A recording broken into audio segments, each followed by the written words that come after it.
What is going on, ladies and gentlemen? Holy crap, I'm super excited. I just said to John, we only get to launch this one time and do this intro once, unless all of a sudden Discord fails us. But I think we're going to be in good shape here.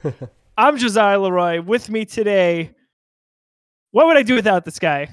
My co-host for a brand new venture here, John Fick, Baba Yaga. John, are you ready to do this? I am, man. I'm so excited. I'm so excited to be talking video games again, man. You and I have had this itch for a long time, so we needed to get it scratched. If you didn't know, this is the premiere of Busy Sticks, Geekiverse's all-new gaming show. John and I have been talking about this for a long time. John has had this name and concept for many years going back, but 2 years ago, John and I sat down to hammer out some details. We're finally here. It's the end of 2021, and we thought this was the perfect time to launch it. If you're watching on youtube.com/the Geekiverse, you'll see behind me, I don't have a very fancy setup. I have the best laid plans. I have this really cool Xbox and PlayStation logo. I've got a lightsaber, a Kylo Ren mask. It's not there. It's the bare bones wall. You know why? Because I couldn't find a stud finder. But let me tell you, the show found a couple of studs, if I'm being honest right here. That's the line that I thought about. Once you mentioned that earlier, before we started recording, I knew you were going to make that joke. I knew it, and I love it. I'm so glad you did. And I actually didn't make it just in small talk conversation because I knew you were going to make it, and I wanted you to have that moment. It's right there, and I appreciate John not stealing my thunder here. So, Busy Sticks is going to be a little bit different from past gaming shows you may have seen on the Geekiverse. We've got some grand plans for it. John and I are going to do our best to keep going with that. We hope you enjoy the ride. As we mentioned, you can watch the show on youtube.com/the Geekiverse. You can listen wherever you listen to podcasts. And, of course, check it out right at our website, thegeekiverse.com. We also want to mention, if you are a fan of the show, we'd appreciate any sort of sharing, liking, and commenting across social media. And if you are feeling it and you're able to spare it, go to patreon.com/the Geekiverse. Any monetary amount would be a beautiful thing. We greatly appreciate you. So, Busy Sticks, it's going to be a little bit different here. We're going to incorporate one of our other favorite pastimes, I think, John. Yeah, absolutely. As we kind of do on most Geekiverse shows anyway, but we're going to call a little more attention to it. We're gonna do a toast here, a virtual toast for the first episode of Busy Sticks. But John, what do we got on the table here? What are we about to pour in, or what are you about to pour in your glass? So we haven't said it yet, but yeah. So I think the goal is to always have a beer in hand for this show. And my personal goal is to make sure that I never have the same beer every show. You're doing the same thing? So I'm going to try to find something new. Not necessarily new to me, because that would be very difficult, because I've tried a lot of the beers here in Western New York, and I don't want to go too crazy with guessing if I'll like something, but you won't see me with the same beer every week. What I've got here is one of your favorites, a Mecha Boodle from Thin Man. Mm-hmm. There's no better way to start it, dude. So, nope. If you've seen John's Untapped profile, he doesn't have many beers left to discover. In Western New York, at least. Yeah. Mecha Boodle, maybe, man, it's in the running for my all-time favorite beer. I'm a big sour guy. This is the Blackberry Peach, so I'm excited about that. I have had it. I've had a sip of my wife's. I bought this 4-pack for her, and she doesn't drink much, so it's just been sitting around. So I'm taking this one. That's totally fair. Lauren has a froth that I'm waiting to dive into when she's not looking. Right. For me, I've got a brand new Big Ditch, so it's tough to see there. But it's Cranberry Vision, so it's a holiday spin, so to speak, on their flagship sour. It's sour ale brewed with cranberries and orange zest. It's got a 5.4%. I did try this the other night. I could not wait. So I gotta say, I think it actually improves upon the original formula. It's a little more tart. If you don't like tart things, you won't like this one as much. But I think it's good. Yeah. Awesome. So we're gonna pour these? Absolutely. I just realized that everything I'm doing right now is all Nintendo related. So I've got a Super Mario Sunshine hoodie on. I've got a Nintendo New York hat. And my glass is a little Mario guy. Well, there we go. You had to have the matching glassware. That's very nice. I did. I went for my Big Ditch stem there. I do have a Thin I've got Man. the PlayStation team going on over you here. You do, I've absolutely. got my PlayStation bomber jacket, as well as my what kind of shirt, John? Boy. Inaugural boy. I actually do have Xbox sweatpants on right now, so that's something. All right, my friend. Cheers. John, a toast to you and to many, many more good times on this show. It's so good to be back talking about games, man. That's a great beer. We're That's motivated. Really I'm glad to hear it. Thin Man, you really can't go wrong there. right. So we've got a little bit of an itinerary planned out that we're going to get to, but frankly, I don't want to talk about anything before we talk about the bombshell news that what a gift in general, but a really big gift for you and I to have this happen on the first day of Busy Sticks. Right. We got some pretty true rumors. In fact, that Halo Infinite's multiplayer dropped today. So we're recording November 15th. Microsoft had their 20th anniversary for Xbox and the original Halo celebration live stream today. And that was the big news.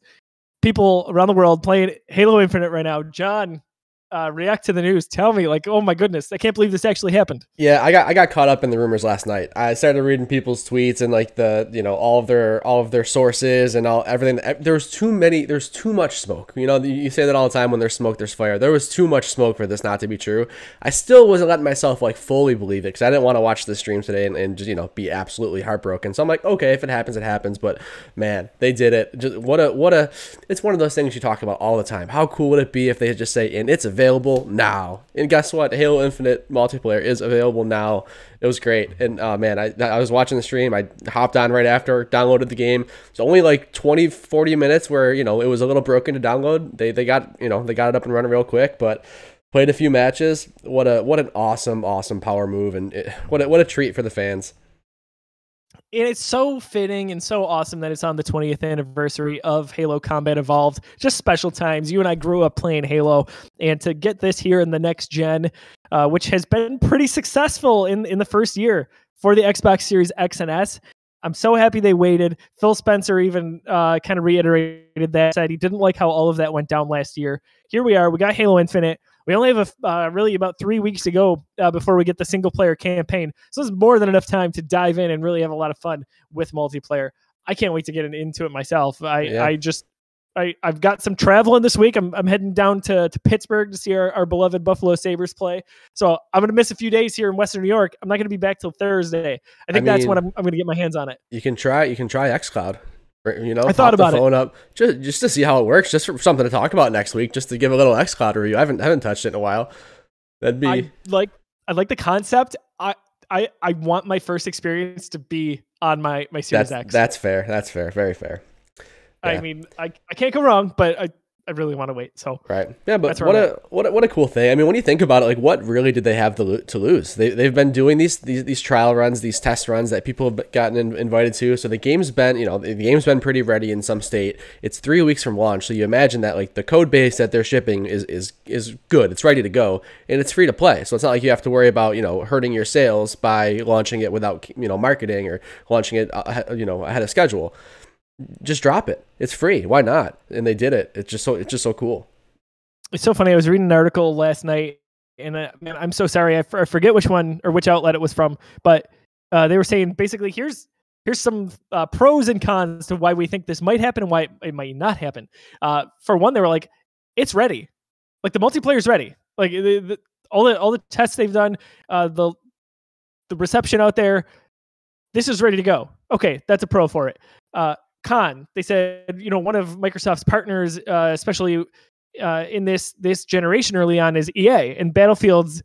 They're like, you're going to launch two shooters so close to one another, and then there were two arguments to counter that. They said, well, one is how much competition do those really represent towards each other, and second of all, Battlefield was delayed, so That was not necessarily the plan originally. I know you got something to say here. Yeah, I think that it does matter, and I just think that it's not Xbox's and Microsoft's place, especially 343's place, to care about that. They've got a game that's ready, and they want to do something fun by giving us a little shadow launch. Like, just think back to how well that worked for Apex Legends. That's another game where it just came out randomly on a Monday. There was rumors all weekend that there was going to be some like kind of Titanfall spin-off game that might be coming out. Like, it could be coming out as soon as Monday. Nobody knew it was going to happen, and all of a sudden that Monday, that happened. And Apex Legends is just a thing. And the fact that it was shadow dropped was such a big news story and drew so many players in, and that game is still successful. Obviously, Halo's a different story. It has its name and it has its legacy,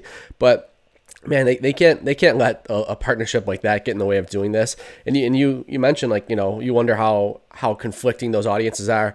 I think more than you would imagine. I think there's so many people that are just kind of looking for the next multiplayer game to have on their slate, and I don't really know if too many people are playing more than one at a time. They kind of get invested in one, and that's kind of what they stick with for a little while. I wonder how many purchases this just cost Battlefield. How many people were going to try Battlefield Friday, but they just got a free game that's going to suck up a lot of their time, and they're going to be playing it for quite a bit. I don't know. I think it might be more than you imagine. That's a fair point for sure. I think if you're DICE, you're like, oh yeah, sucks.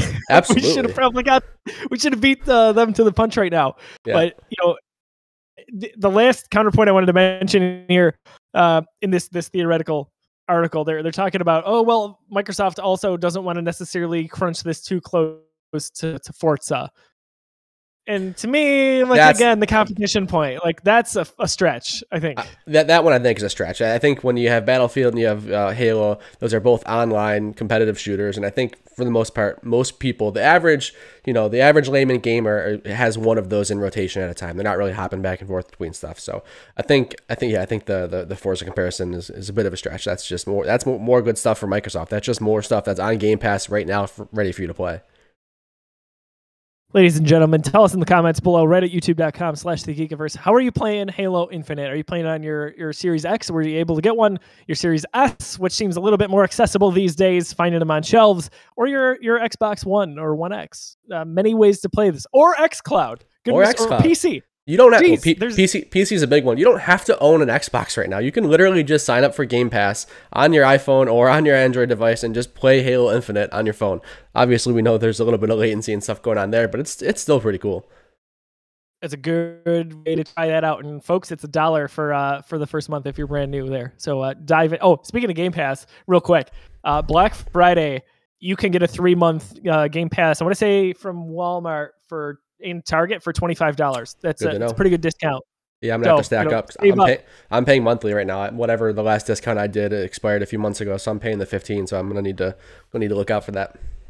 So my monthly expires on Saturday, November 27th, the day after Black Friday. Perfect timing. Couldn't believe it. Couldn't be better. We're gonna bring back another segment. So this was on our past show, Geeks Got Game. We thought it was too good to kind of leave behind, at least for now. So we'll try it out and see how it goes here on Busy Sticks. But what's in your system? What are we playing these days? So many games out there, so many options. We're in the middle of the crazy AAA following release schedule. John, what have you been playing? Yeah. Oh man, you said it. We are right in the thick of things. I love this time of year. It's just so fun to just, look at my calendar and every week, every Friday, have another game dropping. Super, super cool. Right now, obviously, the latest thing is Halo Infinite. I've only had a few rounds to play around with that, but that's going to consume my week and my weekend, whatever I have a minute, I'm going to be playing that. But aside from that, Forza Horizon 5, man, that game is so cool. I haven't touched my Xbox a lot this year. I'm more of a PlayStation guy when it comes to my third parties, and they've had some good exclusives this year. But man, this fall is going to be all about Xbox between Forza and Halo for me. Also, happened to get this awesome Forza Horizon 5 controller. Joe can't see it. I have two cameras going on, but thing is awesome. It is so cool. So this was actually gifted to me because a friend knew that I was in need, because I may or may not have spilled the beer on my Series X controller. It survived, but it was just quite crunchy and sticky. It did work though. I'm gonna go with you did spill a beer on that. Dude, like I said, may or may not. That matches your hoodie a little bit. It's pretty good, yeah. The paint splash kind of colorway looks pretty good. So Forza is so good. Oh my god, I can't even speak enough to the quality. I love those games. I don't care about racing at all. I'm not a car guy. I'm actually the furthest thing from a car guy. I think that's a hobby that couldn't I couldn't be less interested in cars. But the Horizon games are just so much fun. The open world, the environments. For Horizon 3 was the one that really sucked me in. I think I played the entire campaign. I probably put dozens of hours in that game. I really loved it. 4 was fun. The scenery and the environment didn't grab me like 3 did, but I think 5 is back to that. It's in Mexico now, and it is just absolutely gorgeous. The vibe is there for sure. Dude, 4 just brought me in hardcore. Oh, and really? played that so much. It was for me, that was in the middle of the new NHL coming out that year, the Shadow of the Tomb Raider, which I was a big fan of that franchise at the time. Spider-Man had just come out a month before that, so this is all in the same year. So there was a lot going on. What am I playing? Played Forza. It was saying a lot, and there was a big one in the early days of Game Pass there. Right, so, and if you talk about Game Pass and the glow up of, first of all, that service and this franchise. So the Forza Horizon 5 is the Xbox Studios' biggest launch ever. Xbox Studios' biggest launch ever. Think about that. A racing game is their biggest launch ever. They've got Halo, they've got Gears of War, they've got all these blockbusters, and Forza Horizon 5 is the biggest launch ever. Now, obviously, that is completely due to Game Pass and the fact that almost every Xbox player out there probably has Game Pass, so they probably have access to this game, so why not try it out? I think the number was 4.5 million users across PC, cloud, and console opening weekend. That's killer, man. That is super cool for that studio and for Xbox, and it just kind of shows that promise of Game Pass that, man, they're putting out quality titles, and on the flip side, from the business model, they're making money on it. People are playing. It's really nice when it works out like that, and it's Game Pass, right? Like you can't go 10 minutes without talking about how good of a value it is. And they really hit their stride this year with the Series X and S. From like July on, there was just hit after hit. Just so much value there. It's such a beautiful thing. So happy to see, especially the Forza team doing well. I mean, goodness, they crank out a title every year, if not every year. Yeah. So lots of good stuff going on there. Yep. So Forza have been great. Halo Infinite's gonna be my newest one, but I have been playing some Call of Duty Vanguard as well. I did pick that up. It came out last week, and I kind of had nothing going on in my system, so I'm like, you know what? Let's buy Call of Duty. I'm kind of itching for a new multiplayer experience, and I didn't expect I would be playing Halo until December, so I'm like, okay, Call of Duty Vanguard sounds fun, and it has been good. I always kind of dig the World War II games. It's just kind of a change of pace. It's more Call of Duty. Somebody asked me if I'd recommend it. I'm like, that's a tough question to answer. Do you like Call of Duty? It's more of the same. The maps are fun. The guns have been fun to play around with. I tinkered with the zombie mode too. That was actually really cool. It's a different take on zombies. There's like challenges that you have to do to progress levels now, which is pretty cool. So I had some fun with that as well. I'm intrigued by that. I haven't picked it up yet. I think I'm gonna wait on it. Just with I'm kind of catching up on my backlog from early fall right now. Guardians of the Galaxy really set me back a little bit, which we're gonna talk to later on in this episode. We're gonna give you our full Guardians of the Galaxy review. So John and I both finished that game, and we'll get into the nitty gritty on that. Sure will. Any other games that you want to mention? I think that's it for me. No, that's it for me. So for me, I've been talking with John about this. Like I really fell into a bad trap where I just got tempted and started like too many games at the same time. I just feel like I'm a mess right now. So Guardians came out and I was like, everything else is waiting. I'm going to finish Guardians, go through that. Really enjoyed my time with that. And then I have Deathloop that I have not finished. I know. And Kena, Bridge of Spirits, which I've been enjoying my time in. Now, Kena is a game I could play around my 3-year-old daughter. It's like Pixar. It's fine. There's nothing too dark or grim in that she can't see, or swearing, anything like that. And that's kind of the game that I'm playing right now to finish up before I move back into Deathloop. I was trying to clear my plate here before Halo came out. Obviously, that did not happen. So we'll see what happens. But Kena, I'm really enjoying. I think that game really did well from a sales standpoint, which I'm happy to see. Their first game as a studio. Obviously, the PlayStation brand is just banger after banger right now. So happy to see Kena be a part of that too.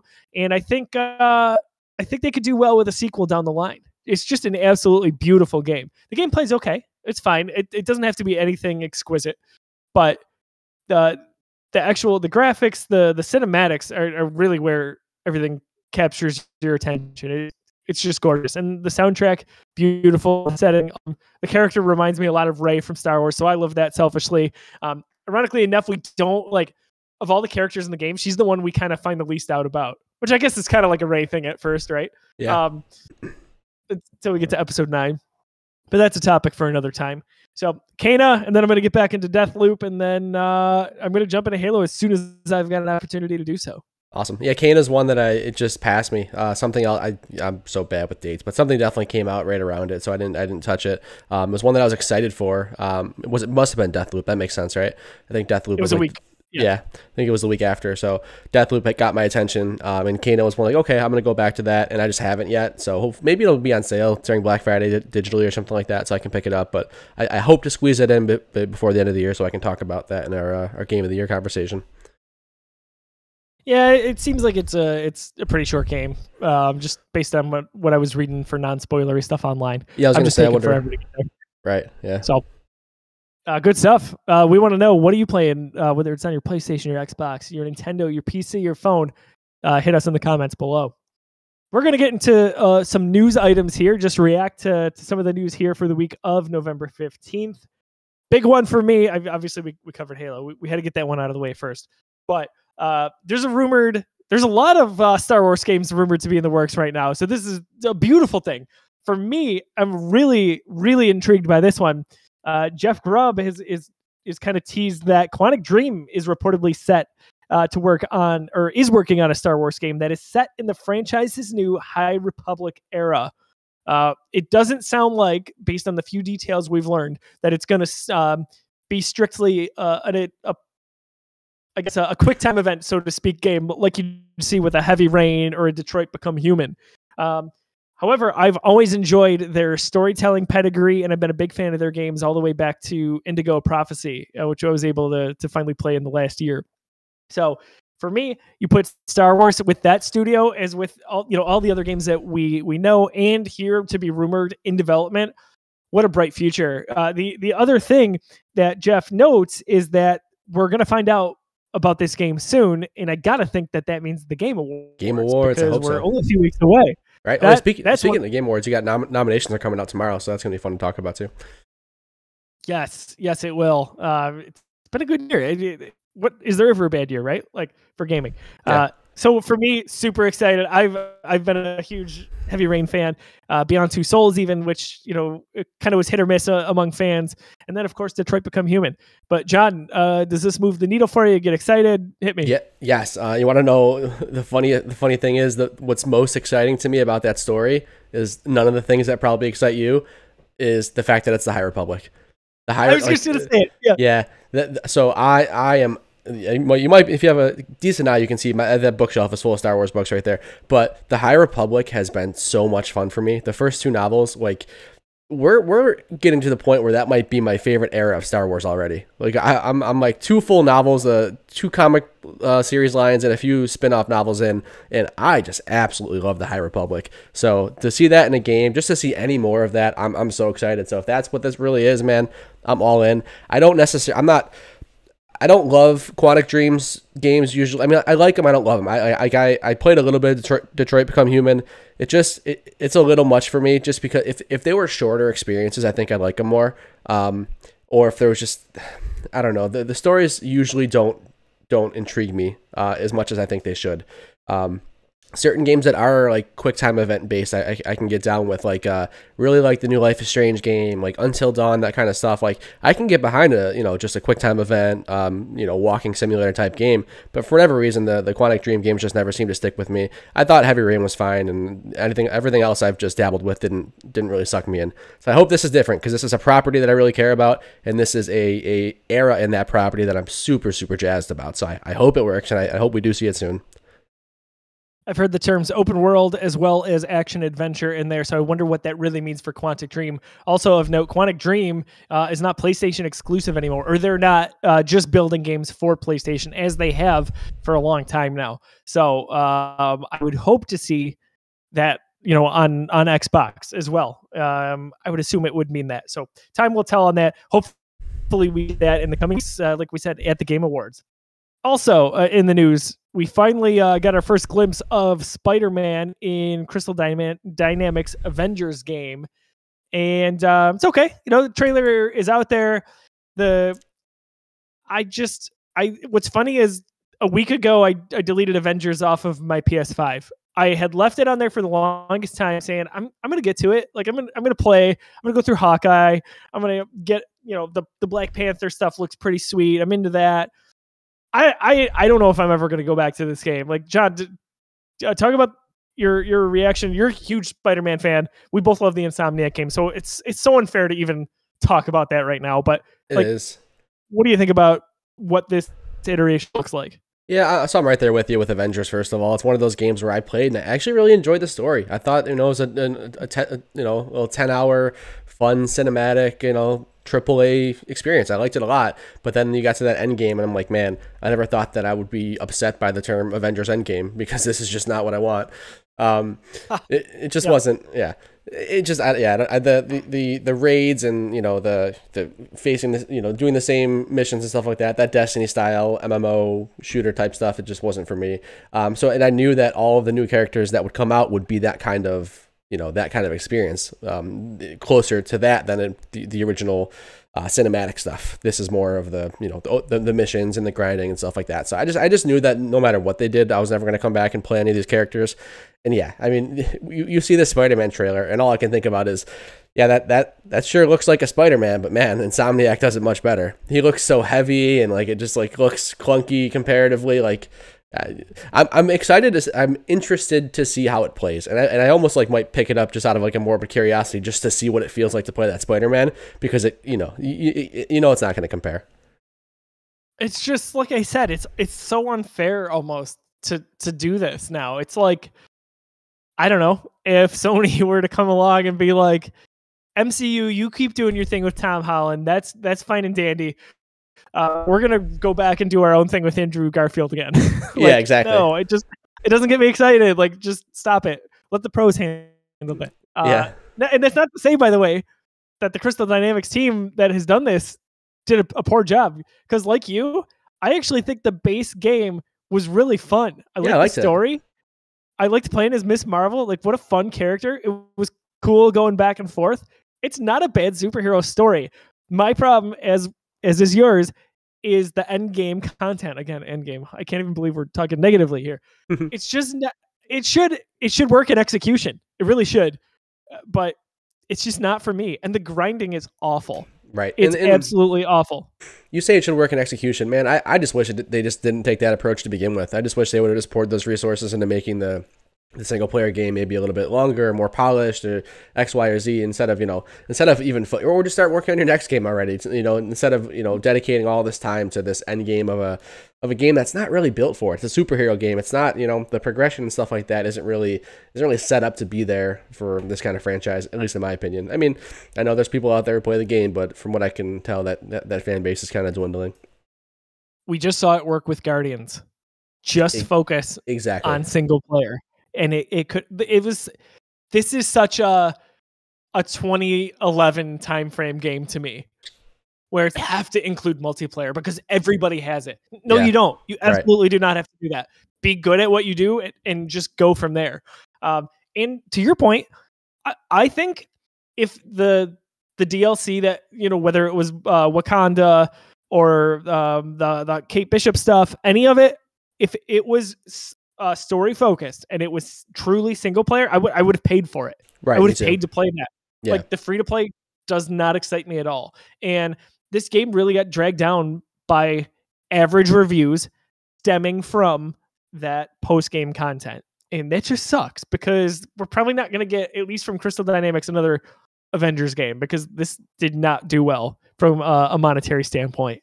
So it is what it is, but maybe they learned their lesson from what we're going to talk about in just a few minutes here. John, do you want to talk a little bit about the Xbox exclusives that we had leaked? Yeah, so we've got two Xbox game studios with their games seemingly have leaked, or there's some information out there about them. So the developer Compulsion, who joined Xbox I think just last year, they were in the middle of launching We Happy Few. That's the kind of the game that they're known for. So they're working on their first debut Xbox game studio title, and right now its working title or even just nickname is Midnight. And over at Windows Central, they have a good write-up about it. Midnight is described as a coming-of-age tale drawing upon inspirations from America's Deep South. The game features magic and large fantastical beasts with a strong Southern Gothic vibe. I don't know how any of those things have anything to do with each other, but I'm super interested to see how that works. Southern America and magical beasts and Gothic vibes, those three things don't mesh, but I can't wait to see them do it. It's clear. There's two clear things here. They're either messing with us or this game is about Proxima Midnight. Right. No, Very, very weird stuff. So yeah, it's supposed to be like RPG elements, action RPG. So super excited. I never played We Happy Few. The concept seemed really cool to me, but much kind of like we just talked about with Avengers, the gameplay didn't seem like it was my kind of thing. It was like it was a roguelike, and it was a super, super long game. I saw those trailers. I'm like, oh man, that looks like BioShock. That looks really cool. I wish it was just like a contained single player game where I can just go through the story and understand the story they're trying to tell. So I never touched it, but I'm excited to see what this one's all about.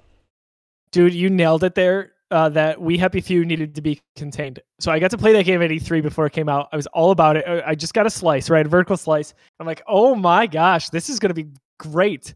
BioShock vibes all around. Gameplay's okay.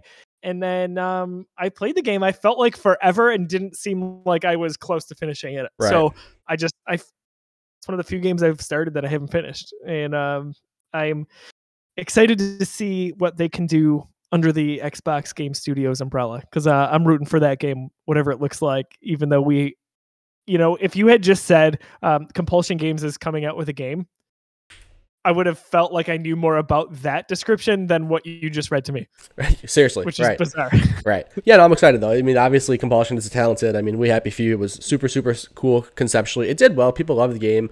So I'm excited to see a game that maybe speaks a little bit more to me genre wise. And the next one is coming from Obsidian. So the Obsidian's working title for this game is Pentiment.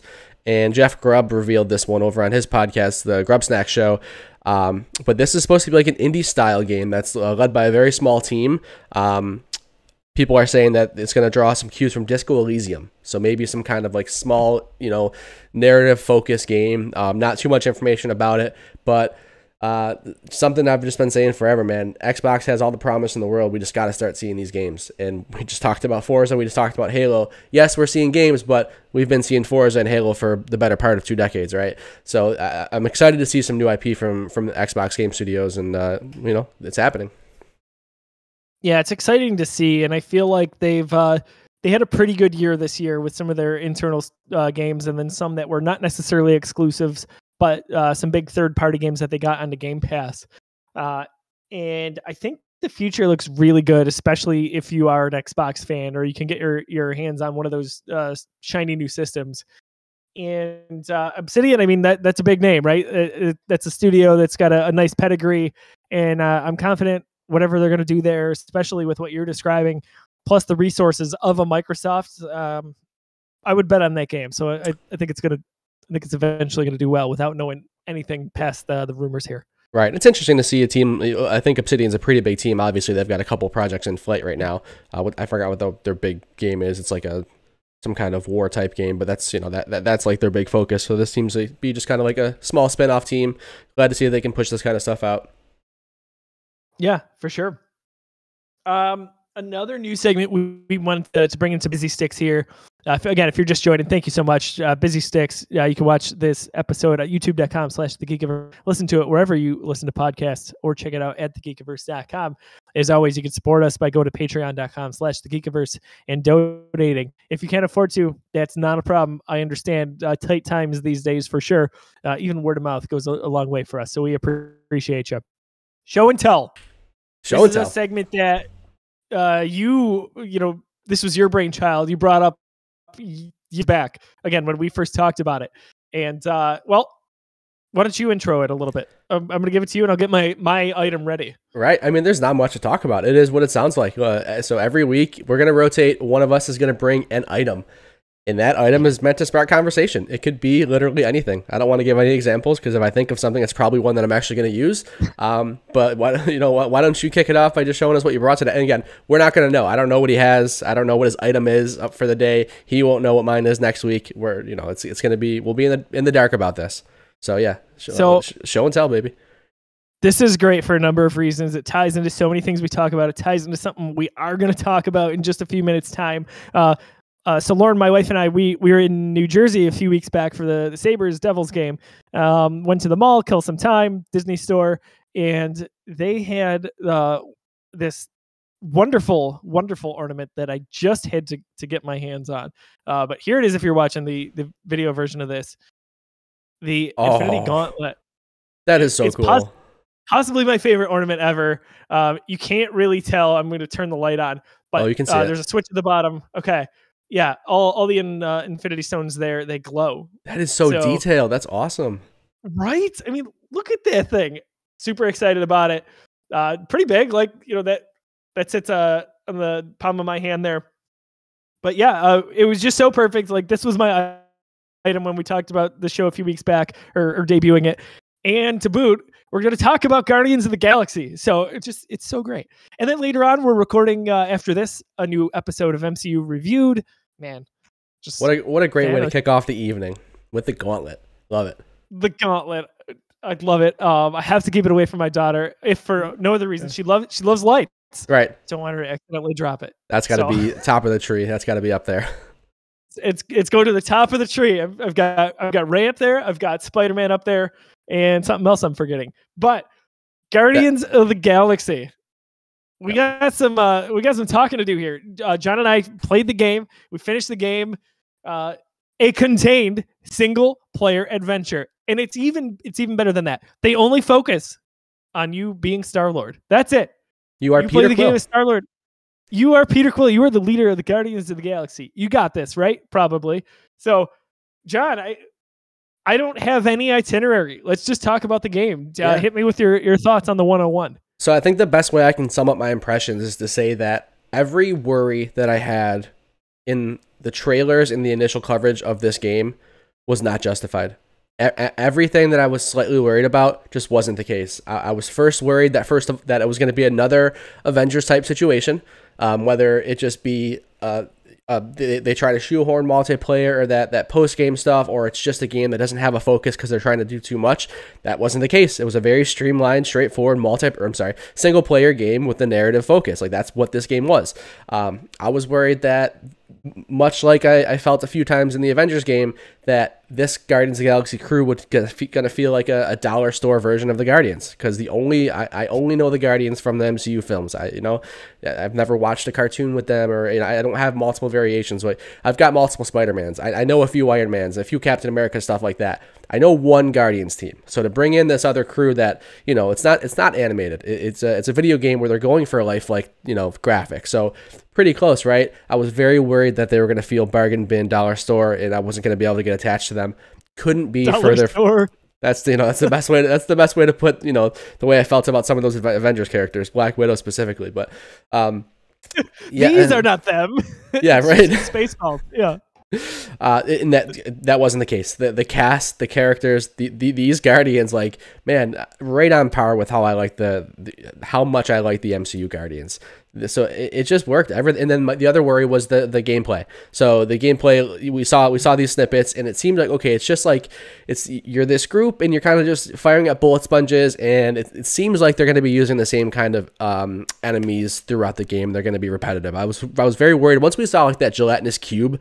I'm like, oh my god, is every map just going to be me fighting these gelatinous cubes? Is it just going to be recycled enemies and it's just like fighting for the sake of fighting? That wasn't the case. Every world you visited had different enemies, and there was different ways to approach the combat. Felt very Final Fantasy VII like, where you're coordinating your team to do different things while you take control of Star-Lord. You're the main gun power, but all of your other Guardian castmates have other things to do, and you've got different ways to point them around. So I mean, just overall, it was such a surprise, a pleasant surprise. The game was very, very good. The story was, I thought, very, very interesting. I thought it was a good story, and then it just checked everything off the list. Everything I want from a superhero game. It crushed it. I loved it. So John, I was listening to our boys over at Kinda Funny, and one thing Tim Geddes brought up is that he says this is as good of a game, if not better, than Spider-Man from Insomniac. Oh, interesting. And one reason, so Blessing immediately, as I did, goes into defense and goes, what? And then you let it simmer a little bit. Now, I'm not there. I think Spider-Man, whether you're talking about the original or Miles Morales, are far and away better games. However, Tim said this is a great Guardians game. And I'm like, okay. He's like, the Guardians aren't supposed to feel as fun as like slinging around as Spider-Man and how you. Okay, that's fair. I appreciate that commentary and the enthusiasm, because I get excited about stuff like this, but I'm not there. Are you in the same mindset as me? I am, yeah. I just think that Spider-Man is just, almost borderline perfect game. That game is just way too much fun. I'm thinking about it right now, and I feel like I just got to quit and go play that. So, yeah. Anyway, I thought that was an interesting tidbit. I agree with a lot of what you said there. When this game was announced, so I don't know what happened, but I think I just like blacked out to the rumors of this. This dropped at E3 this year, and it caught me off guard. I was like, "Holy crap! This is happening." I feel like I knew nothing about it. I heard nothing at all, and when they hit us with it, I was excited because I love Guardians of the Galaxy. Love it. We talk about on an MCU reviewed. Those two movies are at the top of our rankings, or close to it, I should say. And I was worried that we'd get some novice gameplay here. I was really worried about how the interaction would go with your team. Like it didn't look good in the reveal to me that you're controlling your teammates essentially. Because in my head, I'm like, okay, so if I'm not telling Gamora to do something, is she just standing there? Like, is she useless? I don't know. Happy to say that was not the case at all. I think it's well paced. There's good balance in the combat. I don't think the combat is groundbreaking by any means, but isn't that kind of a little bit the point? Like, Star-Lord is not this amazing combatant. He's okay at what he does, and that's exactly what it felt like to me. And then I think about the characters, and I was really worried about, like you said, did you say dollar store, dollar bin, dollar store? Yeah. Dollar store, and I think about how just as much as I loved the cast of the Avengers game and all those legendary. I mean, you got Troy Baker, you got Nolan North. It's incredible. Laura Bailey. Like the event, that's hard. That would be like creating almost like recreating a New Hope in a video game and not having all of the original. I don't know. Yeah, I don't know where I'm going with that. No, I understand. It's not right. So I thought we were going to get there, but I actually enjoyed these Guardians for what they were. And I early on in the game forgot at all about the MCU and this distance itself. Those comparisons were gone early on. Yes. That was a really hard thing to accomplish, I think. So I'm really excited that Eidos Montreal did this, and it gave me hope after Avengers kind of flopped a little bit with the multiplayer stuff, because they did what the Avengers did best, and it was the single player content. And with this too, I think it was actually the perfect length story for a single player game. You got your money's worth. You didn't feel like this was too short at 8 or 9 hours. This wasn't like a 25-hour game where you're like, just please end it. I don't care anymore. This was right in the sweet spot, probably about 15 hours, I want to say. Yeah, longer than I expected it to be honest. Yeah, you felt great. Yeah, I think so too. It was longer than I expected. I like the dialogue. I've always loved the Telltale games. I think about that, or even Quantic Dream, right? It's all a lot of dialogue stuff. So I really enjoyed how that worked out. Not sure how totally consequential it ended up being in the end, but it was fun anyway. And I thought the story was as Tim Geddes says, it's a good Guardians of the Galaxy story, having really not much other context like you, other than the MCU Guardians that we've come to know and love over the last 6-7 years in the Marvel Cinematic Universe. So all in all, gotta say, really excited that they pulled this off. It gives me hope for the future. Gives me hope for future superhero games and Marvel games outside of the Insomniac, just legendary entries that they've created in the Spider-Man games so far. And I had a lot of fun with it. So they did my Guardians justice. Right. Yeah, me too. Who do you think your favorite Guardian cast member was in this game? Who was your favorite? Maybe your least favorite too.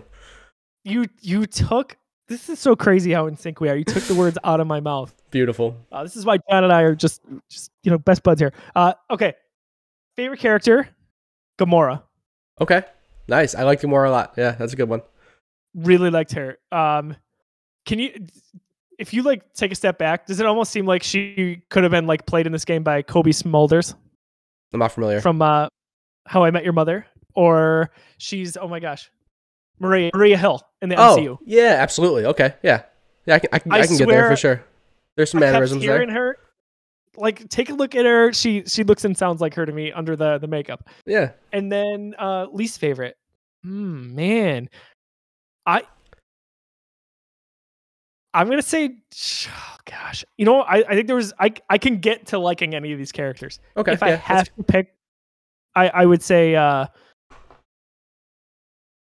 Drax. Oh, okay. You know what? Hang on. Are we including Mantis in this? I wasn't, but feel free to have that one. I'm gonna not include Mantis. At times I was Mantis was weird, right? Very weird. Yeah. Like I got what they were going for sure. Like it was the MCU Mantis, but like a little weirder, a little more peppy, a little more aware of the situation, and a little more in control.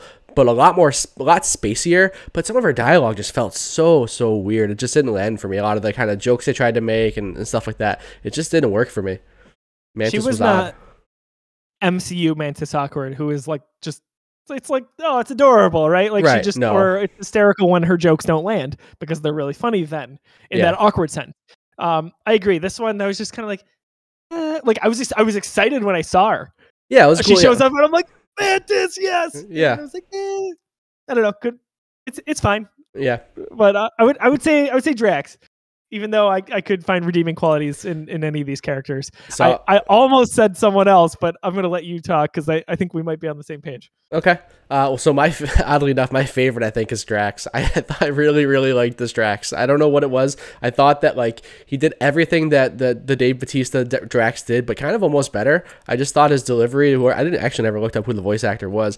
I really enjoyed this portrayal of Drax. I thought like all of his it was probably more to the writing. I mean, the performance was great too, but like all of Drax's interactions and all of his like random little quips on the battlefield just seemed like they always hit at the right time for me. I'm like, man, this Drax is really doing it for me. He did have some one-liners that I laughed out loud about, I'll say. But like I said, I didn't really dislike him at all. I just like he was the one I least got behind. So that's funny that you say that. I actually did kind of dislike Rocket, and I will say Rocket is my least favorite. And that's not about the performance, and it's not about me getting behind this version of Rocket, because that all worked. I was sold on this character, like that was that this Rocket felt unique, and like I was behind that. He was like, for the first 2/3 of the game, he was just so annoying with how much he whined and was just so angry about every decision that was made. And there's a story beat where him and Groot kind of take off and they pout and they quit the Guardians for a second. It's like a very, very minor story beat, but just like that kind of vibe. He was just so whiny throughout the whole game. I'm like, man, Rocket, just shut up, man. I'm just kind of sick of this. But so I would say Rocket was my least favorite for sure. You're like, shut the flark up. Rocket. Yeah, right. There's a lot of flarks in this game. A lot of flarks. That was a little much. Like I know what they were going for, but I was just like, oh my gosh, please. Yeah. Just please stop it. Yeah, I can get there with Rocket. I see what you're saying. Right. How'd you feel about Star-Lord? As a character? There's a lot to unpack there, I think. I love Star-Lord. I think that we really got more of a personal Star-Lord story out of this than we kind of did throughout the MCU, I think. Even though Guardians 2 was obviously a pretty big focus on, Peter's relationship with his father. That was a new relationship. That wasn't like, into his past. That wasn't kind of like a character study. That was a new development. The flashbacks we get in this game and kind of the way it starts off with Peter and his mom, I don't know. That really worked for me. I thought that this Peter was really emotional and was a great leader, and I kind of liked the way he gave his pep talks, and I thought Peter was great. I liked him more as the game went on. Definitely enjoyed the opening sequence. Any of the flashbacks were great. That was really sweet with his mom. I in that first sequence, I seriously looked at every single item in the room. I spent a lot of time in there. I was like, I feel like this is a trophy or something. I better look at every single thing here. And even the second time you go back, I was like, all right, did something change? Am I back here for a reason? What's different? I don't remember. Like I spent more time in there the second time just to see like what changed. 100%. Any time I had the opportunity to explore either his room or a room in that house, I did so. And then I mean, like I should speak a little to his leadership. Like I did enjoy that as the game went on. Even we got to talk about the huddles there. Oh, he I guess do you feel like the dialogue decisions had real consequences at all? So you're not talking just about the huddle, you mean just in general? Just in general. Just the ones like when you're walking around, you had to kind of pick a side or whatever. No, I don't think they did, but I didn't think that they were trying to give us the impression that they did, Or, you know, I thought it was just kind of, they did a good job of making you feel like part of the team and like making you feel engaged in those conversations. Like so many times you're walking, you know, from, you know, the one big battle to the next, and you're kind of just like, you know, enjoying the scenery, and your characters are just talking amongst themselves. This like really puts you in the driver's seat and lets you kind of, you know, have some agency in that conversation. And I never felt like they wanted me to think that I was, you know, branching the story in different ways. I just thought they wanted me to feel, you know, like I was the one driving the conversation, and that kind of worked for me. There were times where it would be like Gamora, it'll show the top right, you know, right. She's screen. Mad about this or whatever. Yeah, or she's happy that you defended her. And there's no character meters, there's no morality meters, there's no, oh, you pissed off Gamora, so she's not fighting as good. Like, right. I don't know. So I guess I need it to mean anything, but I wonder what that would have looked like. Right, you almost wonder if it's like a half-finished system where it's like, you know, why are they showing me that, you know, that had some kind of effect, or you're writing that out that it had some kind of effect, but, you know, it didn't actually affect gameplay or the story at all. Honestly, I kind of just tuned those out because I realized what they were going for at first. I'm like, oh, you know, none of this matters. They just want me to kind of drive the conversation. So we're going to kind of keep this spoiler-free here. Towards the end, were you fooled at all? Into thinking the game was over? Oh, absolutely. Oh, yeah. When I sent you, I don't want to go too far into it, but yes, we both did the same thing, and we both have documentation of us being fooled. So you finished the game first. You sent me the credits screenshot. I wanted to at least match that when I beat it a few days later. I'm like, all right, I want to send John what he sent me. The only reason I did know this is because I was looking to see how many chapters there were at some point online. And I know what number I had just finished. And I was like, damn. Yeah, it was in the back of my head too. No, I knew that too. Yeah, I'm like, all right, well, that was chapter 15, and there's a trophy for beating chapter 16. I'm like, does it just pop after, like, the, you know, is it just like is the last cinematic chapter 16? That's kind of what I like told myself, so I was, you know, wasn't spoiled with the little thing there, but it was fun. That's fair. I think I thought that maybe there was a post credits thing. Yeah. And I was like, hey, maybe you can play it out. Maybe it's something stupid that just finishes up really quick. Like, you got to make a decision, or you got to, I don't know, something like when they, in the Avengers, when they go to eat shawarma, maybe it's something stupid like that that I really love. But it is not that. So enjoy the game. We'll keep it spoiler free here. The huddles. Oh yeah. The huddles. Useless? Yeah, useless. I mean, I just never used them. I get, so there's an objective use for them, right? So if you use all of your characters' like special abilities and they're depleted, if you huddle back up, they all come back right away. So like I did that once or twice where I'm like, okay, I really want to get through this fight. I could really go for these people's specials to be back. So I just did a huddle real quick, and I'm like, you know what? The 30 seconds this took me, I could have just probably kept fighting and gotten them back naturally anyways. But they keep replenishing a lot faster too. And the music is duration. They do, exactly. And the music is playing, which is fun. I just never felt like it was worth it, just because it kind of did take, it just took you out of the action and took a little while. And I never thought any of the branching conversations or any of the quips or anything like that were funny or interesting. That, you know, I just didn't work for me. I failed one huddle. Me too. I failed one too. I couldn't believe it. I was like, damn it. But every chance I got right away, as soon as that meter filled up, I did a huddle. I don't know. I enjoyed them. It is probably because I really like the soundtrack. That's who fair. Doesn't love Awesome Mix, right? Like James Gunn's mastermind behind that. This needed to not be that, but be its own thing, and it was. Right. And everyone knows. Gosh, I'm this ridiculous Rick Astley fan. So we're never gonna give you up as an option for one of those. Or it's not an option. It's randomly assigned to when you finish the huddle, but. I recorded it as a clip on my PlayStation. I'm like, I need to make this my featured clip. It's so much fun. And I've never been more in love with anything than to see the Guardians and Rick Astley basically team up on the battlefield there. So I was excited about that. I'll say that. I wouldn't be surprised if 90% of the game I had my team up ready to go. I just never used it. I could just use it whenever I want. It was just always just kind of sitting there. Yeah, that's funny. So who's of all the powers you can upgrade to, did you get through most of that upgrade tree? I got everybody, yeah. I got all the powers and all for everybody. Same. How whose did you like best, or like what was your go-to for being most effective? So honestly, I couldn't tell you what any of like the buttons actually map to. I didn't remember what any of those moves did. I was just like hoping. I'm pretty sure Gamora's triangle does damage. I know all of Drax's do damage. I forget which one does the most. Hopefully this is right, because like when you go into that wheel, so this is kind of like where the combat wasn't so smooth and wasn't the best combat in the world, right? When you go into that wheel, time doesn't fully stop, and there's a lot of information. There are 4 other guardians to choose from, and they all have 4 other moves, and so you get some of those pretty late in the game, so it's not like you remember what those are. At least I didn't. Every time I was in that wheel, I was kind of just hoping and praying that like the one that I was selecting was going to do damage like I wanted it to. I thought rockets were always fun. I think rocket was cool because he obviously uses explosives and he knocks a lot of the characters down, so that's always good. But honestly, no real standout other than that. It was just kind of just button mashy, and like I gotta find my way into this menu just so I can do more damage.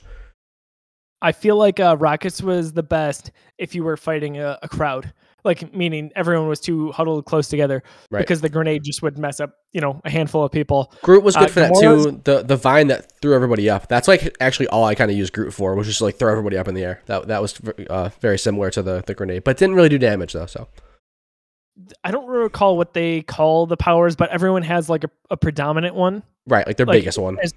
As time goes on, it unlocks in the game when you reach a certain point. Groot's is later in the game, but it was really awesome because when you hit it, everyone's superpower, so to speak, would replenish. So I never used that because if you don't use it and you die in combat, you respawn. Groot brings you back to life. So as long as Groot still has that meter full, if you die, he will resurrect you. So I always save that, and it helped me a few times actually. That's true. It happened to me once where I just didn't realize it was there. So it actually benefited me because I didn't use it, and it brought me back.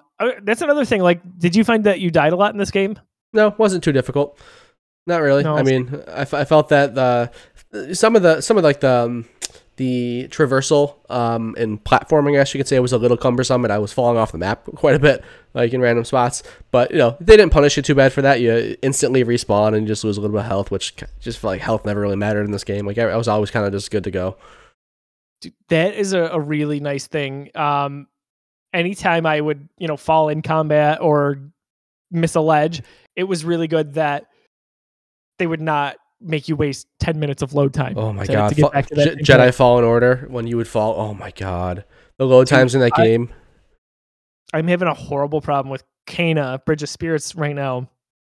It's not a boss fight that I'm in, but it's as close to a boss fight as it can be. There's 2 like stronger characters that you're fighting. Before you get to these stronger characters, you basically, long story short, you got to use your magical powers to go to set the rocks up as bridges on 2 sides. And you get to them, you destroy what you got to destroy, you come back, use your magic again, and destroy that, and that's what triggers the fight. When you die, you have to do it all over again. And I died so many times. I was getting so angry. Like, they've got to figure that out in the next game if they do that. Yeah. But Guardians did the opposite of that. Right. They made it easy. They didn't punish you, and that's what I'm here for. I'm here for the story. I'm here for the fun. I'm here for the Marvel characters. I'm not trying to play Dark Souls, a challenging game. Right. Yeah, I don't want to go there. Did you? Were you trying to hunt for all the different suits? Did you get them all, or did you get close or anything like that? Not close at all. I want to say at best I probably got a third of everybody's total. Okay, I was looking. Okay. I did terrible. So, I don't know if you encountered this, but there was a basically trophy, almost game-breaking bug if you consider a platinum trophy game-breaking, where there was this one costume hidden up on this. You had to kind of jump up a few things, and you had to, how you shimmy across a ledge in that game, and it's just an animation. You can't go backwards. If you're shimmying across a ledge, you can't decide to go back the other way. You have to wait for the animation to play out to go all the way across that ledge. So in this specific instance, all that was over there was like this little platform where this suit was, this little chest. Once you finish shimmying, once you move, it just triggers the animation to go back, and you're just stuck in this loop. And there's like so many YouTube videos about it, so many forums. And people like you just have to hold up and press A or X or do your best once you get over there. I was stuck there for like at least 15 minutes. There's 2 ways around it that you can figure it out. You can actually jump over the gap to the left, but if you fall to your death and you respawn all the way at the bottom.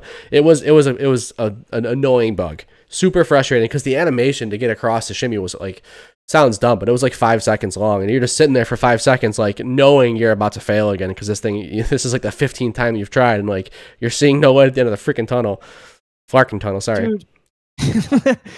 What a frustrating thing. So I bought the game for PS5. You played it on PS5 instead of my Series X because I was thinking, I want the trophies. I may want to go for the platinum when I get this. I've got my Avengers on PlayStation. I've got all my superhero games there, so I kind of want to keep it that way. You and I had a quick discussion on how items carry over, and it doesn't do a good job from a chapter select standpoint in terms of counting stuff towards your trophies that you missed during the main line. So if you miss anything throughout the main story, you can go back and it will carry into New Game Plus, but you have to go through the entire story again. Alternatively, that you can chapter select, but nothing counts there in terms of what you collect. I didn't know that. I should correct myself. It does count, but let's say you need something in Chapter 8 and you need something in Chapter 10. You go to play Chapter 8 and you get your thing. When you get out of that, it's like it never happened. It does not carry. It does not save. Only what saves is your New Game Plus progress. So that is a game breaker for me in terms of going for the platinum because I'm just not going to do it right now until next year when if I decide I want to go through the game again, I'm going to have a guide to help me so I don't miss anything. Or maybe they release an update at some point that says, no, it's okay. Your chapter select will carry over what you save. I mean, even beyond that, the chapter select for me wasn't enough because it literally just brings you to the beginning of a chapter, and those chapters can be like 4 hours long. I mean, the thing you want could be at the end of the chapter. So it's not like there's bookmarks in these chapters where you can hop around. Like The Last of Us Part 2 has a nice system like that. I just did the newest Life is Strange game, and man, they really segment that stuff up so you can just hop back in and get the thing you missed. Like this game that does a terrible job at that. I wanted to ask you that on Life is Strange. So you were able to kind of pick and choose if you missed secrets or things for the trophy? Dude, it took me 25 minutes to go and get the platinum after I beat the game. It's super. It's a no-brainer platinum. If you play the game, you don't get the platinum. You definitely need to. It's easy, super easy. Because that is the only game that I want to pick up for Black Friday. By the way, $35 at Target. Is it? You got to get that game. I need to talk to you about that. That needs to be one of our discussions coming up soon.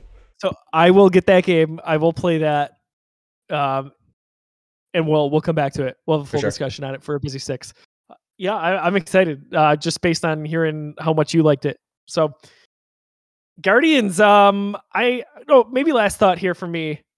What did you think about like having to tell someone to do something? Like Groot, I need a bridge, or Gamora, you got to jump up there. I liked it. Okay, I thought it was fine. I thought it was cool that they learned to just take the initiative throughout the game. Did you notice that they would just start doing stuff on their own? Like that was cool. The last third of the game, I feel like. I wish that they harped on that a little more and made that kind of like a story beat. Like, oh my god, like we're a real team now. You're just doing stuff without being asked. You're more into it. There was like a one-off quip that he's mentioned to Groot. I think was like, oh, thanks for just doing that or something like that. But no, overall, I thought I didn't mind that puzzle type stuff where it's like, okay, I got to use Drax to break this or pick up this rock to go there, and Gamora climbs up there for me. I thought it was cool. Yeah, I thought it was fine. Like there was a good, clean system. Nothing was too crazy. There were 1 or 2 moments that I was stuck on, maybe around halfway through the game. So I don't know honestly if it was me or if something just didn't trigger right. I want to say something didn't trigger right. I saved, got out of it, came back in. But for the most part, it was fine. You know, for me, it was always like the situations where you're introducing a way for me to progress for the first time, and I am like 13 hours into this game. So I'm like sitting there, I just finished clearing out these bosses or these guys or whatever, and I'm like looking for a way to escape. Like, all right, who throws me somewhere? What do I do? How do I get out of here? And all I had to do was walk up to this wall and press triangle to push a barrier across. You know, I'm like, we've never done that. We haven't done that throughout this entire game. That has not been a mechanic where I just walk up to something and press triangle and me and Drax push it out of the way. Why would I be looking for that if we've never done that 13 hours in? That happened to me like once. That probably took me 15, 20 minutes to try to figure out what to do, and it was just something stupid like that. Yeah, I'm with you there. Could have been a little bit cleaner for sure. But overall, nothing that took away my overall enjoyment of the game. Even enjoyed the little bit of downtime back on the ship, going through the rooms, going through the conversations, or the items you found, being able to change the tape player. I really enjoyed it. I thought this was a really good representation of Guardians of the Galaxy. And now I've got 2 different Guardians iterations that I enjoy. So right, I would love a kudos. sequel for this. I would love another story with these characters. This could be something that they keep pumping out because they got something here for sure. Yeah, and I feel so like one thing that was on my mind. We saw a lot of Guardians characters and side characters from lore that I've heard of, or characters that we hear are going to be introduced in the MCU in Guardians 3. One character we did not hear about. Well, you know what? I can't talk about him. It's spoilery. Fair enough. I just caught myself. Yeah, good job. We'll talk about it off air. Anyway, any thoughts that I missed or that you wanted to talk about in terms of Guardians of the Galaxy here as we wrap things up? No, I think we did it pretty we did it justice. That was a fun game, and it certainly wasn't perfect. The story was a lot of fun. Combat was there. It wasn't it wasn't the reason I'm playing the game, but it certainly wasn't taking me away from it either. So yeah, I mean, they executed well. It was a fun Guardians game. More single player games like this, please keep them coming. Great job, Eidos Montreal. Looking forward to whatever you put out next. Hopefully that is another Guardians game in the form of a sequel. But let that be a lesson to Crystal Dynamics there, or probably more so Square Enix. But it is what it is. Right. Busy Sticks episode 1 here for the week of November 15th is about to wrap up. We're really excited that you came along for this journey, whether you were listening wherever you download podcasts, whether you watch the episode at youtube.com/the Geekiverse, or you checked us out at thegeekiverse.com. Be sure to check us out across all social media, as well as at patreon.com/the Geekiverse if you are able to donate to our cause if you enjoy the show. Again, word of mouth goes really far for us, so if you wouldn't mind posting across Facebook, Twitter, Instagram, you name it, sending the link to a friend via text or even email. We'd appreciate anything. We want to talk video games and we want you to go along for the ride. Email. John. We don't care. You know what? We don't care. Only email. That's your homework. Email somebody about this podcast. Email somebody about Busy John, Sticks. It just takes one. That's it. Somebody please tweet me proof that you emailed somebody about this podcast, please. I want you to do it. And I want it to be a really good email address from a domain such as an AOL.com as a bonus. Yeah. You know what? So, if you share with us an email, we will read it on the air next week because that would be great. We promise. We've got a really good event coming up. We're only a few weeks out, and it is happening December 4th. We're live streaming. John, hit me with the details. 12 hours. We're live streaming. It's Geeks Give Back Year 2. So it's like you said, it's a 12-hour live stream. We're playing games. We're having some chats. We're talking to some special guests, and we are doing it all in the name of charity. We're going to be raising money all day for Make-A-Wish. So we'll have a donation link up there. We'll be talking about it. We're going to have some challenges. Maybe a certain dollar amount gets Josiah's beard shaved off. Maybe somebody eats some one chip challenges. Who knows? So we're going to be setting up all sorts of different goals and playing all sorts of games and having fun and raising money for Make-A-Wish. We did a great job last year. We raised almost $3,000. So we're hoping to up the ante this year and do even better. We're definitely looking to up the ante. We appreciate you, especially if you joined us last year. As I've been telling everyone, last year we almost raised $3,000 on a whim. Yeah, we put that together in like 6 days. We were just like, you know what? Let's just like stream and do it, do some podcasts and play Among Us, and we'll just throw a PayPal link up there and let's see if we can make some money for charity. And man, it worked. And now we've got some more time with this one, so hopefully the results show. We've had a solid year to think about this one, and like John said, we've got some special guests, especially in the Western New York area, that you will be thrilled to see playing video games, to be talking about Marvel, Star Wars, you name it. Got a lot of good stuff going on. I can't wait to play couch co-op Overcooked. I'm gonna tell you right now, I've been talking about that for years, and now is the time. Now is my time to shine. We're gonna get in the kitchen. We're gonna fail miserably, and it's gonna be hilarious. All in the name of money towards Make-A-Wish Foundation, awesome. Western New York. So on social media, you can find us everywhere. John, where can we find you? Awesome. At Disruptoid, just about everywhere. At Disruptoid. I am at Josiah D. Leroy. Again, thank you so much for visiting this episode of Busy Sticks. We'll be back next week. And I just got to say, I'm really grateful to be talking about video games here with John. And it gives me something even more to look forward to, I think, on a week-to-week basis for what we can do here with the Geekiverse and what we can do with you, the listener or the viewer at home. So again, thanks for tuning in. Thanks to my co-host, John. I'm Josiah. We'll catch you all soon. Keep playing video games, having fun.